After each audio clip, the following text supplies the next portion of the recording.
Bienvenido a Lecciones de Vida. El tema de hoy es posiblemente el corazón de todos estos estudios: educación y redención, porque educar es redimir. La educación es un regalo precioso que no debe darse por sentado. Como cualquier otro buen regalo que recibimos, este también procede de arriba y desciende del Padre de las Luces, como dice la Escritura. Es seguro asumir que Dios tiene el corazón de un maestro, porque a los maestros les gusta compartir todo lo que saben con sus alumnos. Y Jesús comparte una manera en que Él y su Padre pues son así, porque todas las cosas, dice, que oí de mi Padre, os las he dado a conocer. Tanto el Padre como el Hijo comparten. ¿Qué pasaría si leemos la Biblia a través de la lente de esta relación alumno-maestro? ¿Qué pasaría si escucháramos a nuestro Divino Maestro y nos preguntáramos: ¿qué está tratando de enseñarme hoy con esta lección? Mantente en sintonía.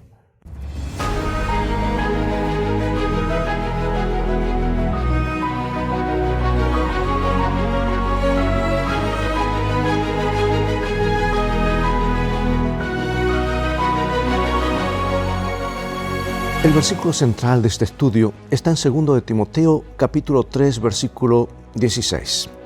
En esta segunda carta dice el apóstol: toda la Escritura es inspirada por Dios y útil para enseñar, para redarguir, para corregir, para instruir en justicia. La Biblia cuenta una larga historia acerca de Dios y su pueblo. A veces se la considera una historia de amor que terminó mal, al menos temporalmente. O puede verse como una historia de un padre y sus hijos rebeldes que al final entran en razón. Pero para los propósitos de la lección de hoy, descubriremos otra temática en la historia bíblica, a saber, la de un maestro y sus alumnos. Ellos siguen desaprobando sus exámenes, pero les explica pacientemente sus lecciones vez tras vez, hasta que por fin algunos aprenden. Y la historia bíblica no difiere mucho de nuestras propias historias humanas que conocemos tan bien, con una excepción. La historia de Dios y su pueblo tiene garantizado un final feliz. Vamos a pasar el examen por la gracia de Dios. La gracia divina hacia su pueblo asegura ese resultado. La responsabilidad humana en esta relación a menudo ha sido mal interpretada e incluso temida por muchos que la han considerado onerosa. Tristemente es así, pero de hecho la historia de la Biblia es esencialmente una invitación a conocer a Dios y comprender su voluntad. Por cierto, aprender a conocer a Dios es nuestra respuesta, nuestra principal respuesta a su gracia. No podemos ganar esa gracia, pero podemos aprenderla, pues es un regalo de Dios. Y solo Dios tiene gracia para dar. ¿Y qué es la educación cristiana? Sino la educación que nos enseña acerca de la gracia. Veamos ahora qué nos enseñan estos versículos acerca de cómo Dios creó originalmente a la humanidad y lo que sucedió con la humanidad después del pecado. Vamos al libro de los comienzos, el libro de Génesis, capítulo 1, versículos 26, y luego leamos otros versículos en el capítulo 5. Entonces dijo Dios: hagamos al hombre a nuestra imagen, conforme a nuestra semejanza. Y creó Dios al hombre a su imagen. A imagen de Dios lo creó, varón y hembra los creó. Este es el libro de las generaciones de Adán. El día en que Dios creó al hombre, a semejanza de Dios lo hizo. ¿Cuál es esta imagen con la que se creó a los primeros seres humanos? Por ejemplo, ¿significa que Dios se miró en un espejo y formó su nueva creación parecida a sí mismo? ¿O significa que los seres humanos se asemejan más a Dios que a todas las demás formas de vida? ¿O se refiere a una similitud y compatibilidad espiritual e intelectual entre el Creador y su creación humana?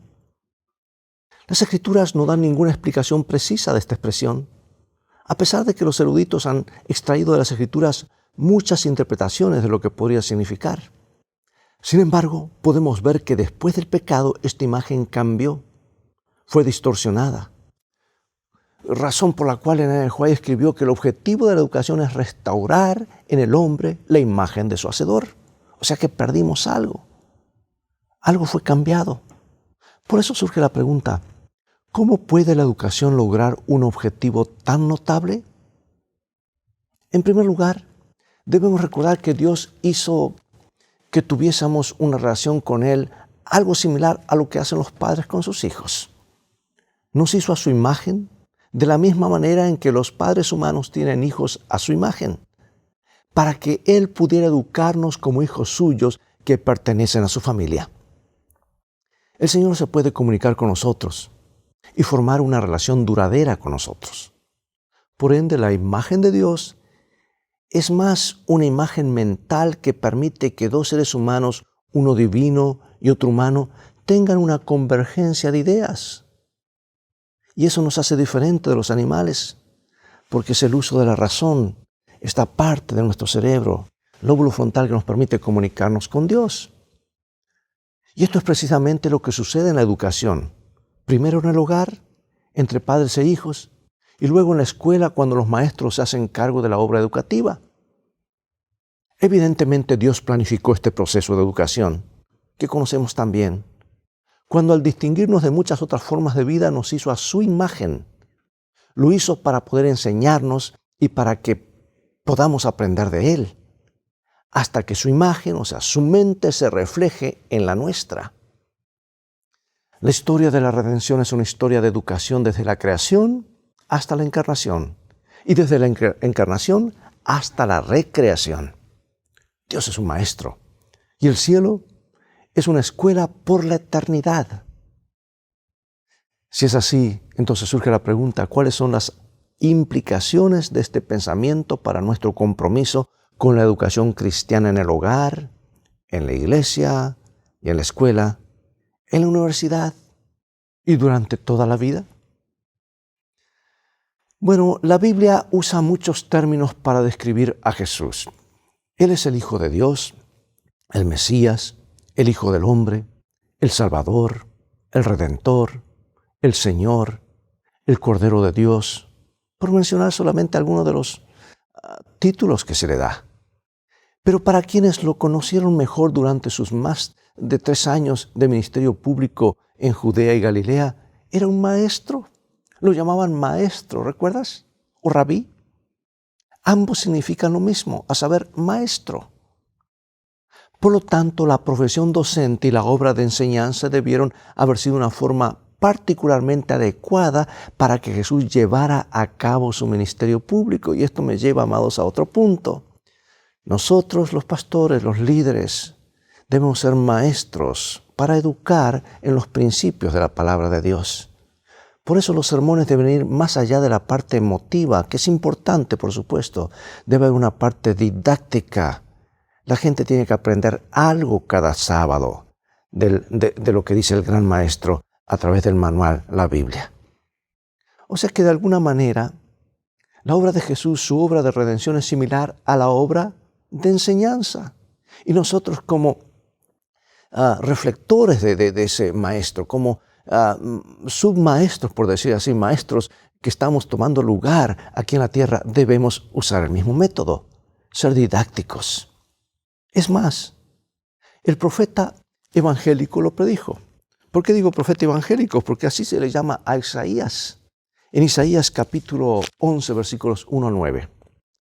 Dice, saldrá una vara del tronco de Isaí y un vástago retoñará de sus raíces.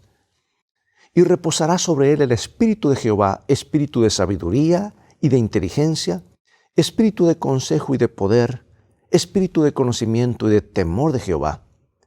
Y le hará entender diligente en el temor de Jehová.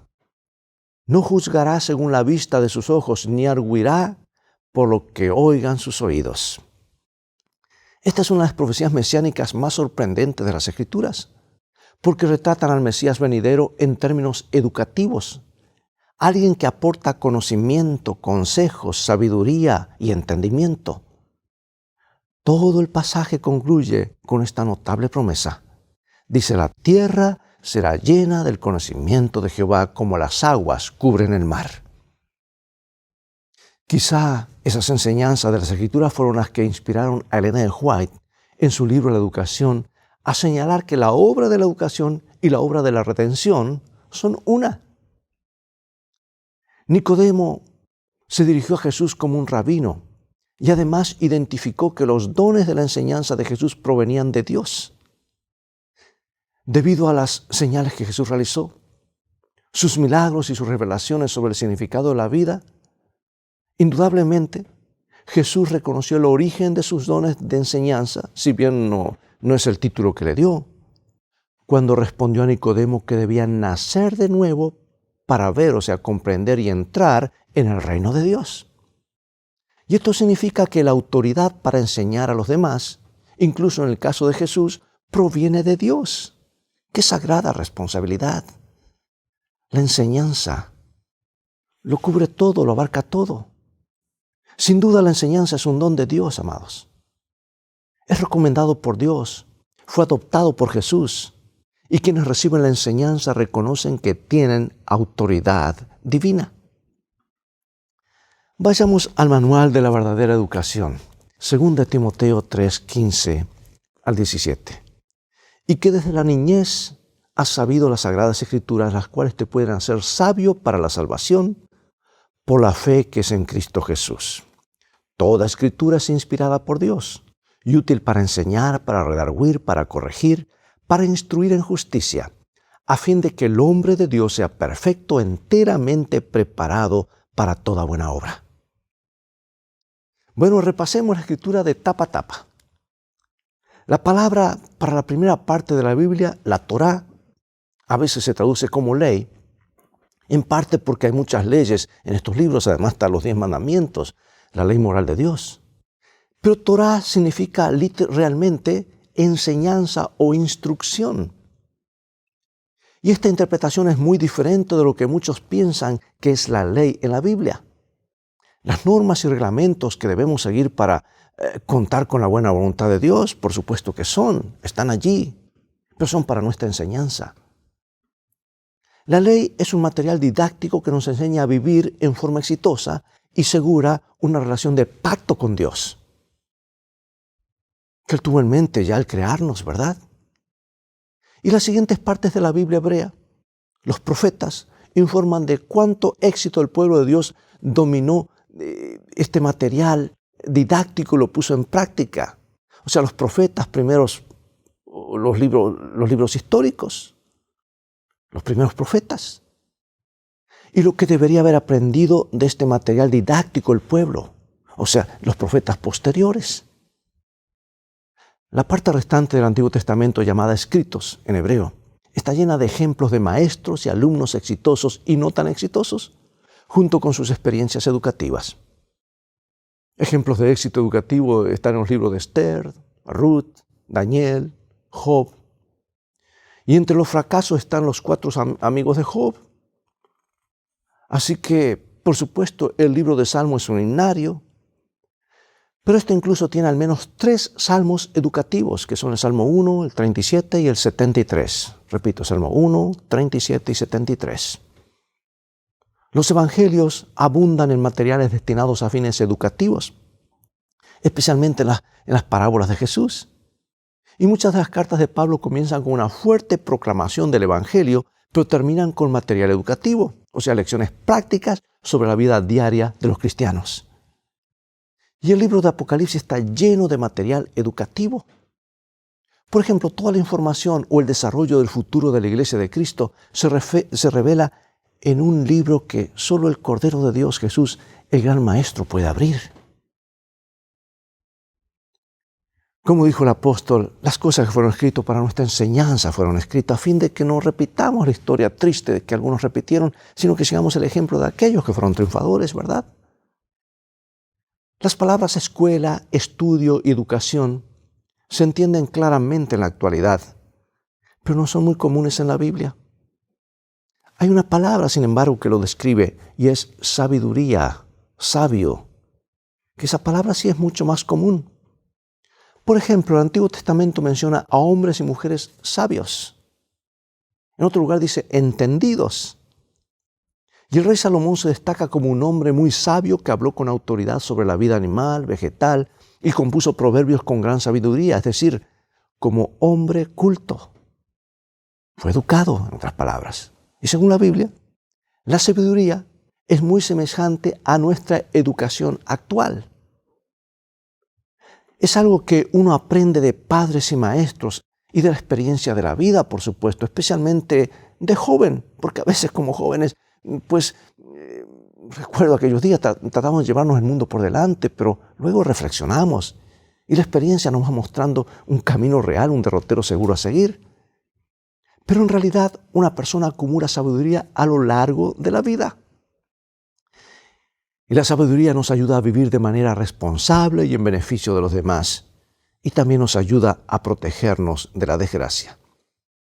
Finalmente, al igual que la educación actual, la sabiduría no responde todas las preguntas que nos planteamos, pero sí nos permite contentarnos con lo que sabemos mientras continuamos buscando lo que aún no conocemos. Y esta es una buena posición desde la que podemos aprender a conocer a Dios y a confiar en su gracia. Según Jeremías 18, el rol del maestro sabio es equiparable a los roles del sacerdote y profeta. Es que, amados, la enseñanza es un ministerio. Pastores, maestros, educadores, estamos en el mismo equipo. Diferentes funciones, pero para redimir, educar, prepararnos para vivir para siempre. O sea que los tres transmiten mensajes de Dios a su pueblo en forma de enseñanza de la ley, consejos educativos y mensajes especiales de Dios. Repasemos un poco ahora cómo fue la educación primitiva, en la iglesia primitiva. Y uno de los primeros principios notables, digamos, de la educación en las Escrituras surge cuando Jesús, el gran maestro, se prepara para dejar a sus alumnos o discípulos. Había estado con él durante 3 años y medio aproximadamente, la cantidad de tiempo que destinamos a la educación secundaria o superior, ¿verdad?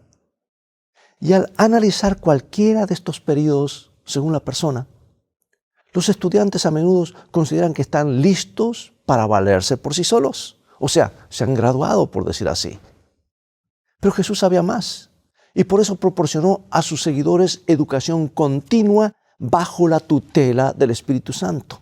¿Has escuchado esta expresión, educación continuada o educación continua? Es que la educación nunca termina, hermano. Nuestra mente apenas estamos utilizando una 10ª parte de nuestro cerebro con la que fuimos dotados por el Creador.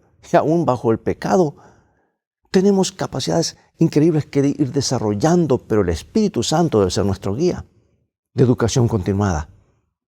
Y en otro lado se identifica a ese maestro guía como consolador o abogado, en griego quiere decir paracletos, que le será dado a los seguidores de Jesús en forma permanente. Se lo identifica como el Espíritu de verdad.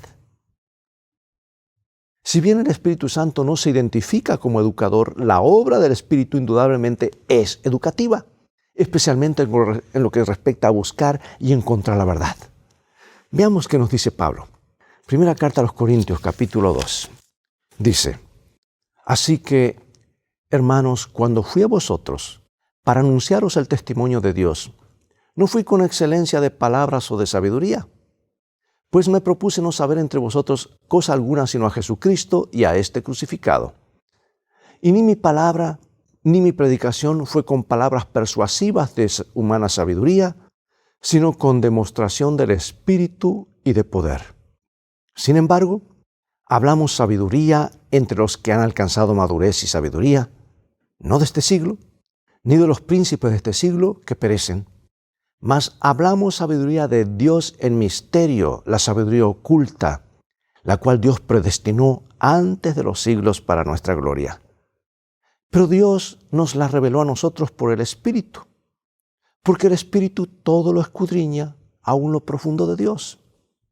Y nosotros no hemos recibido el espíritu del mundo, sino el Espíritu que proviene de Dios, para que sepamos lo que Dios nos ha concedido, lo cual también hablamos, no con palabras enseñadas por sabiduría humana, sino con las que enseña el Espíritu, acomodando lo espiritual a lo espiritual. Pero el hombre natural no percibe las cosas que son del Espíritu de Dios, porque para él son locura, y no las puede entender, porque se han de discernir espiritualmente. En cambio, el espiritual juzga todas las cosas, pero Él no es juzgado de nadie. Porque ¿quién conoció la mente del Señor? ¿Quién lo instruirá? Mas nosotros tenemos la mente de Cristo. Significa que los cristianos llenos del Espíritu tienen ahora acceso incluso a la mente de Dios y por lo tanto a cualquier cantidad de aprendizaje y entendimiento necesarios para conocer el camino de la justicia. Bueno, hay algunas cosas que dice Pablo que son difíciles de entender. Por ejemplo, la relación entre fe, razón, teología académica, estudio bíblico privado, el papel del Espíritu Santo, el evangelismo y la educación adventista es bastante opaca para muchos cristianos y a veces pensamos que como Pablo no se puede entender muchas cosas, a veces tampoco podemos entender lo que es la educación adventista. No, amigos. Tristemente muchos están desconcertados en cuanto a por qué deberían enviar sus hijos a la educación superior adventista cuando ya tienen la Biblia, los escritos de Ellen White y el Espíritu Santo a su disposición. Y otros dicen, ¿por qué no ahorrar los miles de dólares y tal vez hacer un curso de estudio bíblico de evangelización por correo? Y esta pregunta nos devuelve a nuestra ilustración del joven cristiano que trata de testificar a un amigo de la universidad y cuáles son sus responsabilidades educativas a fin de responder a las preguntas del amigo. Amados, si todo lo que el cielo espera que el cristiano es que ore y cite versículos, entonces parece razonable que él o ella no necesiten seguir estudios universitarios ni autoeducación. Bueno, tal vez hay dos citas y la Biblia está para enderezarnos, ¿verdad? Dos citas que nos pueden guiar en la dirección correcta. Primera San Pedro 3:15. Sino santificad a Dios el Señor en vuestros corazones y estad siempre preparados para presentar defensa con mansedumbre y reverencia ante todo el que os demande razón de la esperanza que hay en vosotros. C.S. Lewis dice lo siguiente: si todo el mundo fuera cristiano, no importaría si todo el mundo fuera educado, pero una vida cultural existirá fuera de la iglesia, exista dentro o no. La buena filosofía debe existir, sino por otra razón, porque la mala filosofía necesita ser respondida. Por eso pregunto, ¿cómo veía Jesús a la gente cuando caminaba por la tierra? Busca en los 4 evangelios todas las veces que es llamado Redentor y no encontrarás nada. Trata de buscar Salvador en estos mismos evangelios. 3 veces. 2 veces fueron dichas por un ángel o por alguien antes de que él naciera. Busca, sin embargo, la palabra rabí, maestro, y rápidamente podrás ver cómo la gente veía a Jesús. ¿Cómo veía Jesús a la gente? ¿Cómo la gente veía a Jesús? Él fue más que un maestro, pero el punto es que nunca fue en realidad un maestro o considerado de alguna manera. Sin embargo, era un maestro. Enseñaba totalmente los principios del cielo. Lo que quiero decir, amados, es que su obra salvadora está ligada a su obra de enseñanza. Y así debe ser nuestra vida también. Nuestra tarea de la predicación debe estar ligada a la didáctica, a la enseñanza de los principios de la palabra de Dios. Por eso pregunto, ¿cómo afecta este punto cómo compartimos el Evangelio y qué tipo de educación debemos adquirir? Pues me propuse no saber entre vosotros cosa alguna sino a Jesucristo y a este crucificado. Yo pregunto, amados, para terminar, ¿qué es lo que los cristianos tienen para aprender? Trabajo, descanso, cuestiones sociales, relaciones comunitarias, iglesia y adoración, economía, filantropía, relaciones con las autoridades, asesoramiento, sistemas familiares, relaciones matrimoniales y crianza de los hijos, comida y su preparación, vestimenta, incluso envejecer y prepararse para el final de la vida, tanto la vida personal como la vida en este mundo. Ser cristiano significa aprender algo sobre todas estas cosas y más. Comprenderlas no es algo que sucede naturalmente, hay que aprenderlas. Y eso lleva tiempo. Por eso pregunto, ¿cuán importante es la obra educativa para la misión de la iglesia? Amados, dejemos de enseñar, dejemos de ser didácticos. Y estamos cortando, descuidemos la enseñanza y estaremos cortando la yugular de la Iglesia Adventista del Séptimo Día. Es solamente cuestión de tiempo. Esta tierra es nuestra escuela. Todos somos alumnos del Gran Maestro. Y aquí nos preparamos para la escuela del más allá. Y comenta mi autora favorita, Ellen G. White, en el libro de Educación. El cielo es una escuela, su campo de estudio el universo, su maestro el ser infinito. En el Edén fue establecida una filial de esa escuela, y una vez consumado el plan de redención, se reanudará la educación en la escuela del Edén. Cosas que ojo no vio, ni oído yo, ni han subido al corazón de hombre, son las que Dios ha preparado para los que le aman.